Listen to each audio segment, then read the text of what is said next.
En esta ocasión te tengo una propuesta que no vas a poder rechazar. Vamos a platicar un poco, o te voy a platicar un poco de lo que creo respecto a por qué los jóvenes de ahora, ¿no? Ya hablando uno ya como si fuera muchas generaciones más adelante. Dejémoslo simplemente en que por qué los jóvenes ya no consumen, ya no buscan tal vez tanto como en otras ocasiones, o tal vez es un error completamente mío y lo estoy viendo yo desde una perspectiva eh, muy básica, muy en órbita, una perspectiva tal vez muy lejana. Tal vez realmente sí hay abundancia de jóvenes que consumen los clásicos, pero vamos a ver por qué eh, da esa, nos da esa impresión, ¿no? A las generaciones que ya somos más, algunas décadas más grandes. ¿Por qué nos da la impresión de que los jóvenes o la gran mayoría de los jóvenes tienden a alejarse de consumir las películas clásicas y optan por otras opciones de entretenimiento? Eh, Precisamente, ¿cuál pudiera ser una razón por la que ya no se consume tanto cine clásico o no es tan socorrido? Pudiera ser tal vez el ritmo narrativo, ¿no? Precisamente el ritmo de estas películas. Aquí en la portada y al final de este breve comentario, te voy a leer un fragmento del Padrino, más que nada para unir un punto, ¿no? Entre esta plática y una novela, digamos, de las clásicas de la segunda mitad, de las novelas populares de la segunda mitad del siglo XX y una de las grandes películas también norteamericanas o italoamericanas de la misma época, ¿no? Tanto el libro y la película se llevan unos pocos años, me parece. La película es del 72, la novela no creo que sea tan anterior, no tengo ahorita el dato a la mano. Pero bueno, eh, primer motivo, eh, precisamente la narrativa, el ritmo de narración. Ahorita acostumbrados a TikTok, a consumir conocimiento o entretenimiento rápido, ¿no? En, en plataformas como YouTube, mismo TikTok, tal vez un poco menos Facebook. En Facebook tal vez se consume otro tipo de contenido audiovisual, ¿no? Rara vez, o no es tanto la usanza, tal vez un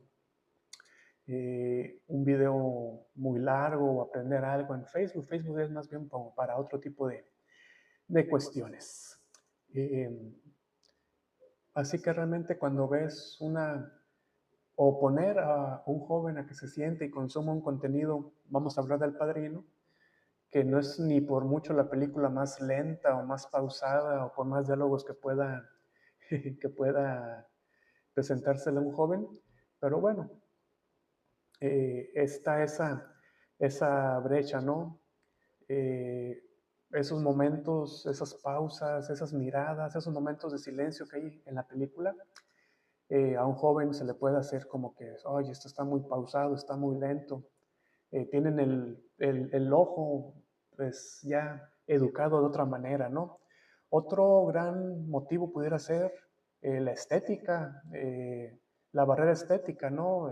El, ya vámonos más allá del Padrino, ¿no? Que el Padrino tiene muchos contraluces, un gran trabajo de iluminación, de fotografía, pero vámonos más atrás, vámonos a los 60, 50, 40, en los que eh, películas en blanco y negro, ¿no?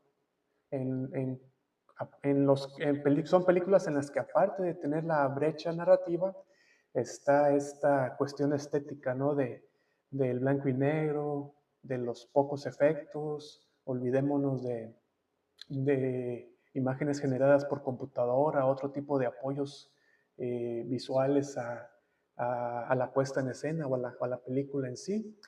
Eh, También el formato, ¿no? El formato cuadrado. Ahorita tenemos un portentoso formato 16:9, ¿no? Formato de cine en el que incluso las pantallas caseras, las televisiones actuales, ya te puedes consumir los clásicos en un formato horizontal, pero antes a nuestra generación nos tocó ver las películas en formato, me parece que era 3:4 la pantalla cuadrada, 3:4 o 4:3, no, 4:3. La, la televisión pues, que teníamos en nuestra casa hace, ¿qué? 20 años todavía, me imagino que todavía se, eh, todavía se podía ver la televisión o el reproductor de cassette, o incluso los CDs, la primera, digamos, cuando se fue el cambio de la cinta al digital, había películas que todavía eh, también eran en formato 4:3 y que decía una pequeña leyenda al principio o al comenzar la reproducción de la película, por ahí te decía, ¿no? De que la siguiente película ha sido modificada de su formato original para adaptarse a tu pantalla de televisión. Otra cosa, tal vez, más allá de las cuestiones estéticas, pudiera ser las diferencias culturales, ¿no? Las diferencias culturales en el día a día de, de los diálogos, o me viene a la mente ahorita, por ejemplo, en El Padrino, ¿no? Ese diálogo que tienen en el que se hace, ese diálogo que tiene, bueno, eh, cuando está el padrino, que el personaje de Vito, el personaje de Marlon Brando, que junta a todos los cabezas de familia, ya rumbo al tercer acto de la película, que los junta y ahí veía algunos comentarios para algunas minorías raciales que pudieran ser francamente terriblemente ofensivas, ¿no? Y independientemente también de, de ese estereotipo italianísimo, ¿no? Del modo de hablar, de gesticular, que bueno, es una película escrita por un italiano, dirigida por otro italoamericano como Francis Ford Coppola, eh, en las que, bueno, pues digamos, se les puede perdonar eso, no es, digamos, un mexicano haciendo esa película, no es un estadounidense, un polaco estadounidense o no sé, de alguna otra nacionalidad eh, muy diferente al temperamento y al carácter latino, en este caso italiano, ¿no? Eh, Eso a mí se me hace, bueno, eso es por decir un pequeño ejemplo, ¿no? Pero tan solo olvidemos de cuestiones raciales, ¿no? En el trato a las mujeres, en el trato a los niños, o cuestiones de pequeños momentos en los que pudiera sacar a un joven acostumbrado ahorita a otro tipo de películas, a otro tipo de contenido mucho más light, eh, pues que simplemente se encuentre con este tipo de cuestiones raciales, religiosas, lo van a sacar, ¿no? Incluso puede que hasta un joven termine hasta enojado con la película y de ahí diga, no, pues como que esto es una de las mejores películas americanas de la historia, se está pasando esto con la mujer, esto con la gente de color, esto con los estereotipo italiano, eh, el extremo, el famosísimo patriarcado, ¿no? También que ejerce don Vito y todo el sistema, ese sistema pues que utilizaban los mafiosos de aquel entonces, un cierto código, a pesar de que eran mafiosos, pues había ahí un cierto código de honor y de conducta, ¿no? Que finalmente pues había que respetar. ¿Qué más pudiera hacer? Pues aparte de las actuaciones, bueno, cayendo en estereotipos, pues se puede caer también en que alguien diga o piense que son actuaciones que tienden a la exageración, eh, y al ser exagerado, pues digamos que es poco creíble y al ser poco creíble, pues también te saca, ¿no? De esa ilusión, de esa fantasía que es la película o una película en sí. Y otra cuestión también ahorita, eh, pues uno como consumidor de contenido tienes que escarbar en las plataformas, ¿no? En Disney, en Netflix, en YouTube, hay que escarbar para ver qué hay de cine clásico, ¿no? Vaya, los que tenemos conciencia de que el cine no nació con el siglo XXI, que hay películas muy rescatables todavía tal vez de los 40 y 30 hasta alguien de mi generación le pudiera parecer muy lejano, ¿no? Muy distante. Olvidémonos también del cine mudo, ¿no? Muy teatral y el gran inconveniente de que los diálogos eran inexistentes, que todavía hasta cuando se inventó o cuando se agregó a la película de cine el sonido, me parece que por ahí del 27 o 28, hace unos 100 años prácticamente apenas. Entonces las plataformas, retomando, queda también esa sensación de que al ser películas poco vistas, aunque tengan su renombre o su prestigio, son películas francamente enterradas en el algoritmo, ¿no? Ahorita las plataformas se promueven y tal vez se mantienen, por supuesto, gracias a los estrenos. Ya olvidémonos de esos tiempos en los que ibas y te perdías un buen rato ahí escarbando en los botaderos de DVDs o buscando o buscando en tu cineclub, ¿no? En tu videoclub de barrio, en las grandes cadenas como Blockbuster o en Tampico había una gran cadena que se llamaba Videoland. Bueno, gran porque eran realmente videoclubs muy grandes y pues, gran variedad. Yo ahí fue donde pude ver mis, mis clásicos, ¿no? Yo también, ¿cómo fue mi camino? Un poquito de chisme, un poquito de storytelling. Yo todavía, hasta en la prepa, veía las de Rocky, las de Rambo, las de Schwarzenegger, que el Depredador y todo ese tipo de películas, pero eh, no sé, llegó el momento, mi pobre angelito, ¿no? Todas esas películas de la época. Y también presentábamos comedias, casi nada, casi siempre quiero decir, casi nunca nada así muy diferente o de acción no tan violenta. Películas que pudiéramos ver todos, ¿no? En algún momento del fin de semana que rentábamos. Sino que simplemente llegó el momento en el que dije, bueno, ¿qué es esto? ¿Qué es eso? ¿Qué es? Tal vez apoyado un poquito en cierta información previa, ¿no? Comenzaba tal vez uno a investigar en internet acerca de los clásicos de películas y en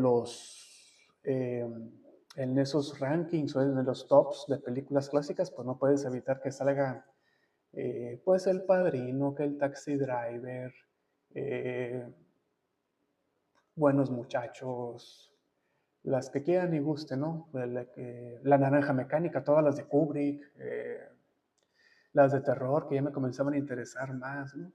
Y dices, bueno, referente al cine de terror, ya no quiero seguir viendo como Vacaciones de Terror o las de Chucky, el muñeco diabólico, quiero ver algo más serio sí, entre comillas, aunque no me vean. Pues bueno, ¿cuál es la más y mejor de corrida comercial? Ah, pues El Exorcista, ¿no? Ah, bueno, ya vi El Exorcista, ya vi El Resplandor, ya vi Despertar del Diablo. Ah, bueno. Y luego también nos faltaba el amigo, ¿no? Que era uno mucho de recomendación y uno si acaso. Yo me acuerdo que alguna vez vimos en la secundaria, no sé, ya en esos últimos días de clases, ahí nos sentamos en un laboratorio de química. A ver, alguien rentó, llevó El Despertar del Diablo y fue así como que, wow, ¿cómo me he estado perdiendo de esto tanto tiempo, no? Bueno, eso fue en la secundaria. Ya cuando me senté yo a consumir más cine clásico, también mi papá afortunadamente, mis padres, en su momento también, ahí sí ellos no tenían otra opción, olvídense de rentar un VHS, ¿no? Ellos no tienen otra opción más que ir al cine y ver lo que les pusieran ahí en aquellos grandes cines de, no sé, 300, 400, 500 asientos y pues ahí ver lo que les programaban, ¿no? Lo que luego hacían esos combos de que Conan el Bárbaro con el Experimento Filadelfia, con Volver al Futuro, con Cortocircuito, no sé, buenos recuerdos de esa época también. Y bueno, ahorita que estamos en los que tenemos al alcance de la palma de la mano, o en nuestro propio televisor, en nuestro celular, una televisión, prácticamente, pues toda la información verdadera y falsa de la historia de la humanidad, pues a veces simplemente preferimos irnos a lo sencillo, lo básico, a un entretenimiento, eh, tal vez no sé, mm, Iñárritu llamaba genocidio o llama genocidio cultural a ese montón de películas de superhéroes, que está bien, vaya, o sea, está bien, las de superhéroes, las de cómics, las de Star Wars, ese tipo de material está bien. De vez en cuando no está mal que te sientes con tus palomitas, con tus papas, con chile, y te sientes a ver una película, eh, una película que te trate como niño, ¿no? Básicamente, que te trate como un chico, que te diviertas, que te la pases bien, que está como ir al parque de diversiones y después, pues bueno, volver al mundo real, tal vez con la pila más recargada, ¿no? Mejor dispuesto. Pudiera ser también, como no.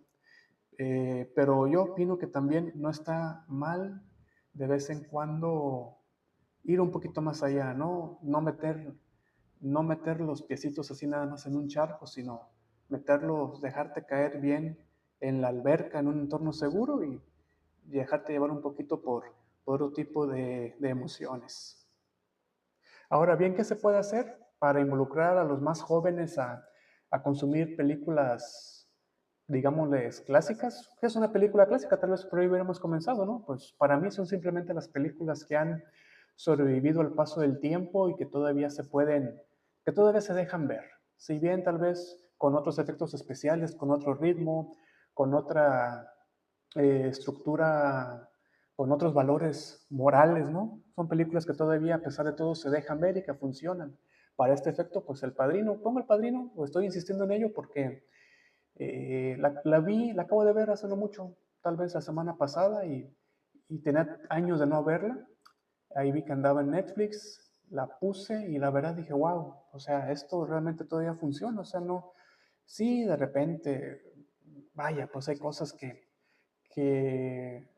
aunque fue lo mejor que se pudo hacer en su momento, pues ahorita pudieras decir, bueno, eso sí se ve falsón, ¿no? Aquí se les está un poquito, yendo un poquito exagerada la actuación, pero dice, bueno, nada demasiado grave, nada que te pueda sacar de la ilusión.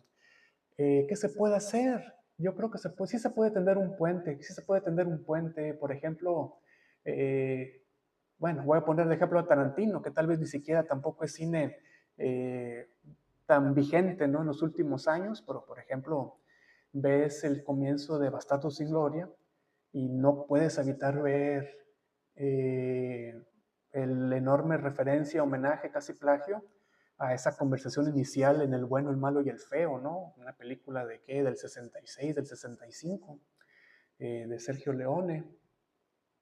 Y lo bueno, vaya, Tarantino se regoda en eso, ¿no? No es de que ni siquiera lo disimule o lo quiera quiera afirmar, ¿no? Ese tipo o esa escena en particular, ¿no? Dejémoslo como un homenaje. Entonces, por ejemplo, a alguien que le gusta ese tipo de película, o a alguien a quien le gustó esa película, le puedes decir, bueno, si te gustó esa, o esa escena en particular se te hizo inolvidable, pues vaya, aquí está esto, ¿no? Aquí está el bueno, el malo y el feo. Ya no digamos de todas las películas de Kill Bill, ¿no? La cantidad de referencias también a la cultura y al cine popular de hace 30, 40 años, que finalmente fueron películas que Tarantino creció viendo.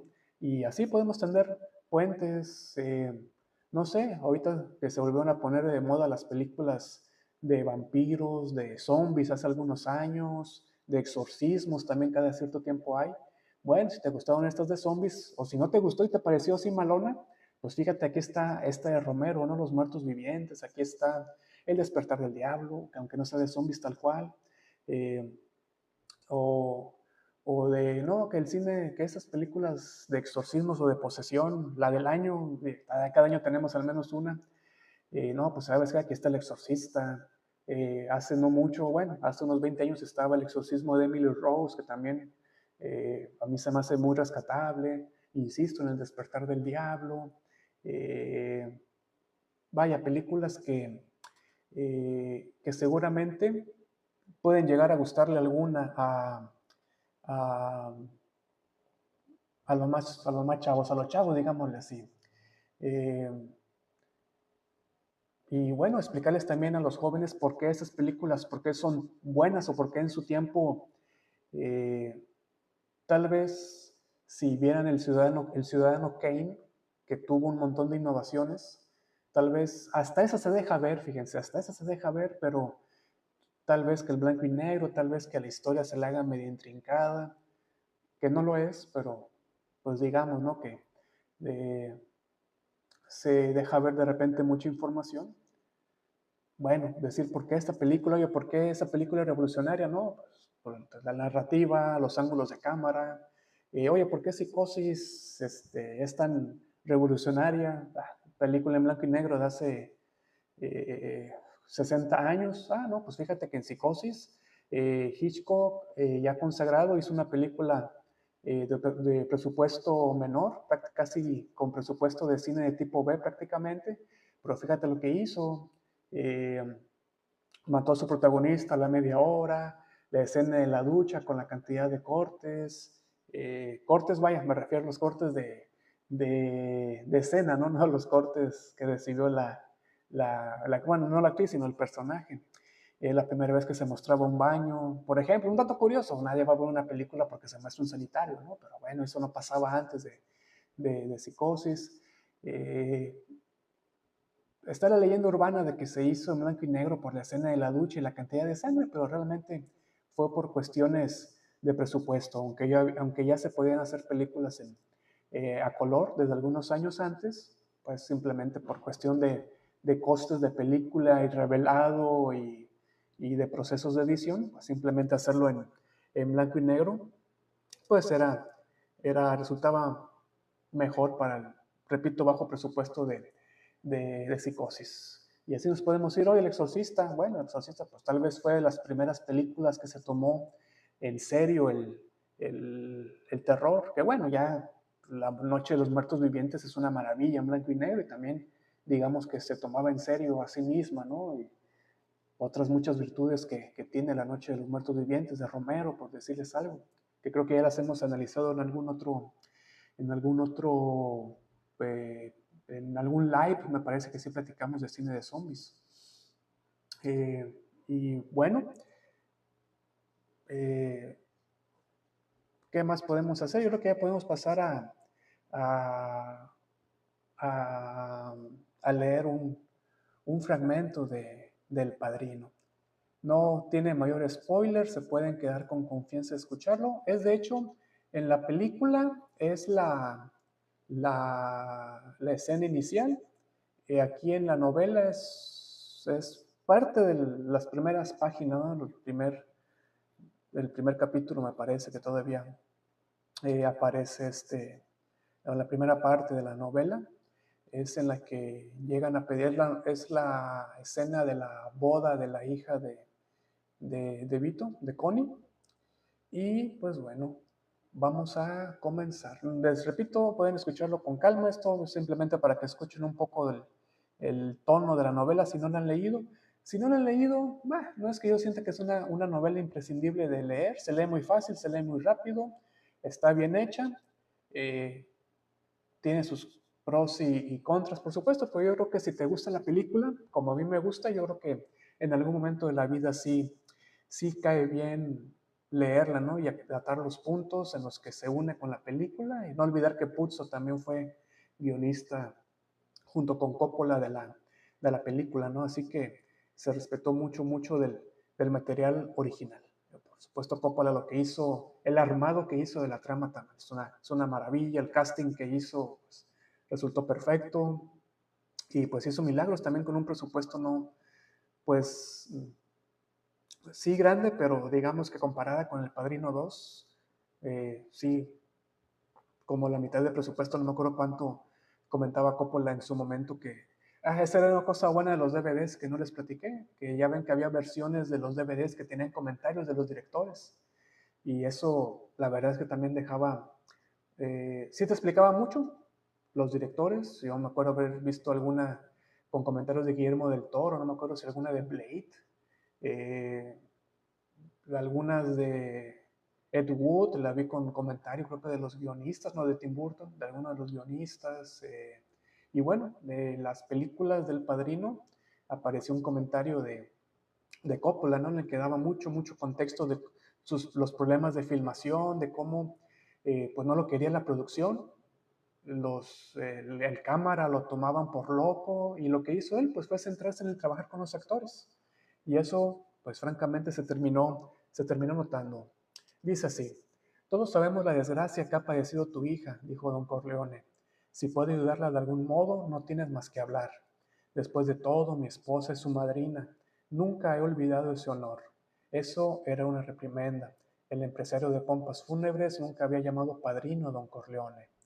¿Puedo hablar con usted a solas?, preguntó Bonacera, ruborizado. Tengo absoluta confianza en estos dos hombres, dijo don Corleone, negando con la cabeza. Ambos constituyen mi brazo derecho. No puedo insultarlos enviándolos fuera de esta habitación. Bonacera cerró los ojos durante un segundo y luego empezó a hablar. Su voz era apenas audible, la misma que empleaba para consolar a los familiares de los muertos. He dado a mi hija una educación americana. Creo en América. ¿Se acuerdan? Así comenzaba la película, ¿no? I believe in America. Este país ha hecho mi fortuna. He concedido a la chica absoluta libertad, pero le he enseñado siempre que no debía hacer nada que pudiera avergonzar a su familia. Se hizo amiga de un muchacho no italiano. Iba al cine con él, regresaba a casa muy tarde. Pero el muchacho nunca vino a saludarnos, como padres de ella que somos. Lo acepté todo sin protestar, la falta es mía. Hace 2 meses, él y otro chico se la llevaron a dar un paseo en coche.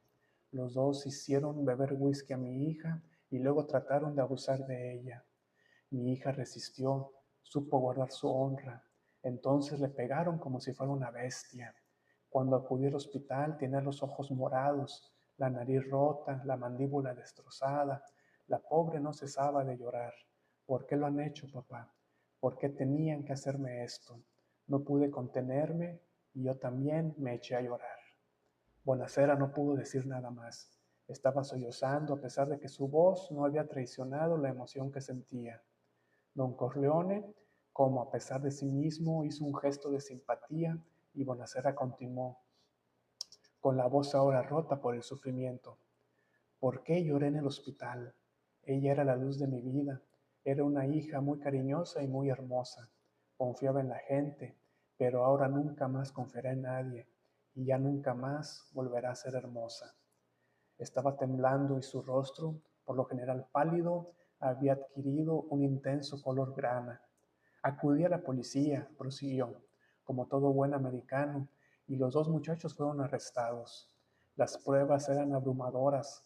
Se confesaron culpables y el juez los condenó a 3 años de cárcel, pero suspendió la sentencia. Salieron en libertad el mismo día.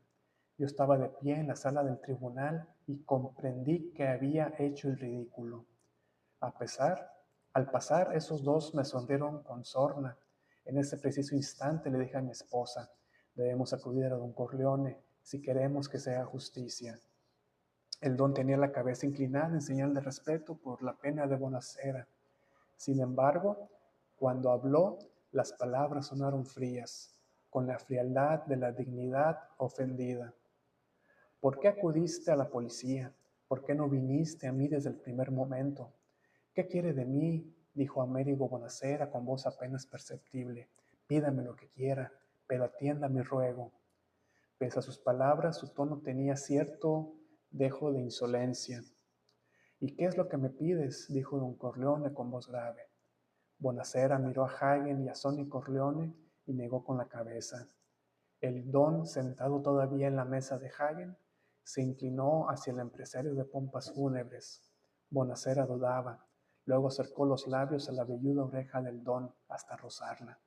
Don Corleone escuchó tal como lo hace un cura en el confesionario, con la mirada ausente, impasible, remoto. Estuvieron así durante mucho rato. Al cabo Bonacera se enderezó, se separó del don que le miraba gravemente y con la faz encendida sostuvo aquella mirada.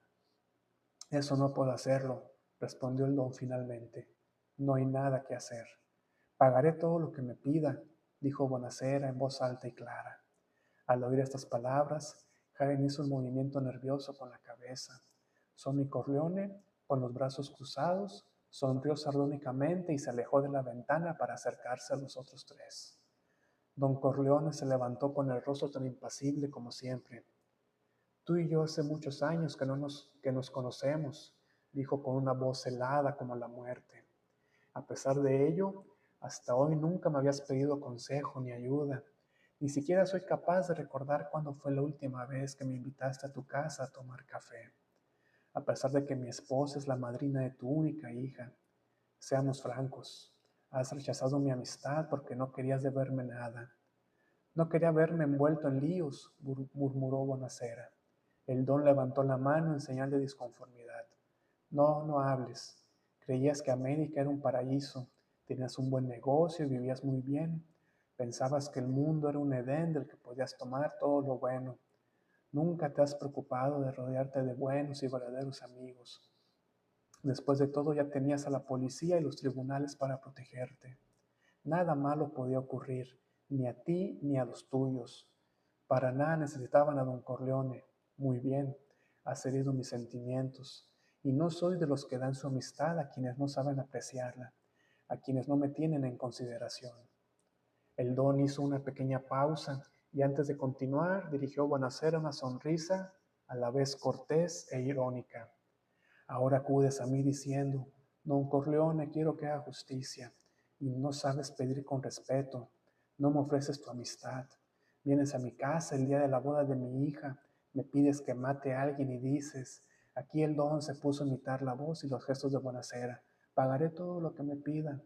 No, no, no te guardo rencor, pero ¿puedes decirme qué te he hecho para que me trates con esta absoluta falta de respeto? América se ha portado bien conmigo. Quería ser un buen ciudadano y que mi hija fuera americana, dijo Bonacera con la voz ahogada por la angustia y el temor. El don aplaudió. Has hablado bien, pero que muy bien. Así pues, de nada puedes quejarte. El juez ha dictado sentencia. América ha dictado sentencia. Cuando vayas al hospital, lleva a tu hijo un ramo de flores y una caja de bombones. Eso le consolará. Alégrate, hombre. Después de todo, no ha sido nada grave. Los muchachos eran jóvenes y alegres, y uno de ellos es hijo de un político muy influyente. No, mi querido Américo, siempre has sido honrado. A pesar de que hayas despreciado mi amistad, debo admitir que para mí la palabra de Américo Bonacera vale más que la de cualquier otro hombre. En fin, dame tu palabra de que vas a olvidarte de todo como harían los americanos. Perdona y olvida. La vida está llena de desgracias. La cruel y desdeñosa ironía de esas palabras, la ira contenida del don, hicieron temblar al pobre empresario de pompas fúnebres, quien a pesar de todo aún encontró fuerzas para decir con arrogancia, solo le pido que haga justicia. El tribunal ya hizo justicia, adujo don Corleone con sequedad. No, replicó Bonacera con un gesto de obstinación. Hizo justicia a los jóvenes, pero no a mí. Con una ligera inclinación, el don dio a entender que había sabido apreciar la sutil diferencia. ¿Cuál es tu justicia? Preguntó seguidamente. Ojo por ojo, respondió Bonacera. Has pedido más, tu hija está viva, señaló el don. Que sufran como sufre ella, convino Bonacera. El don aguardó a que el otro siguiera hablando. Bonacera hizo acopio de valor. ¿Cuánto quiere? Dijo en tono desesperado. Don Corleone le volvió la espalda, queriendo indicar que la entrevista había terminado, pero Bonacera no se movió. Finalmente, como un hombre de buen corazón que no puede enfadarse con un amigo descarrilado, don Corleone se volvió hacia el empresario de pompas fúnebres, que estaba tan pálido como uno de sus cadáveres. No había duda. Don Corleone era amable y paciente. Ante todo, ¿por qué temes mostrarme lealtad? Dijo. Acudes a los tribunales y tienes que esperar meses. Te gastas el dinero en abogados que saben perfectamente que solo conseguirás ponerte en ridículo. Aceptas la sentencia de un juez que se vende como la peor de las rameras.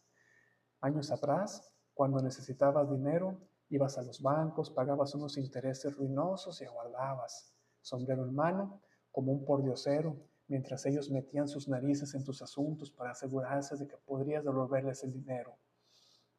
Después de hacer una pequeña pausa, la voz del don se endureció.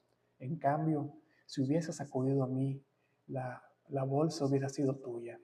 Si hubieses acudido a mí en demanda de justicia, aquellos cerdos que dañaron a tu hija estarían llorando amargamente desde hace tiempo. Si por desgracia, por circunstancias de la vida, un hombre honrado como tú se hubiese creado algún enemigo, este se hubiera convertido automáticamente en enemigo mío. El don apuntó con el dedo a Bonacera, y créeme, te hubiesen temido. Bonacera inclinó la cabeza. Quiero su amistad. La acepto, murmuró. Don Corleone apoyó la mano sobre el hombro de Bonacera. Bien, tendrás justicia, aseguró. Algún día, un día que tal vez nunca llegue, te llamaré para pedirte algún pequeño servicio. Hasta entonces, considera esta justicia como un regalo de mi esposa, la madrina de tu hija. Cuando la puerta se cerró detrás del agradecido empresario de pompas fúnebres, don Corleone se volvió a Hagen. Encarga este asunto a Clemencia y dile que se asegure de emplear gente preparada. Gente que no se emborrache con el olor de la sangre, ordenó. Después de todo, y aunque este ayuda de cámara de cadáveres desee lo contrario, no somos asesinos. Vamos a dejar aquí la lectura. Muchas gracias si llegaste hasta este punto del video. Te mando un abrazo, un saludo y nos volveremos a ver muy pronto. Saludos.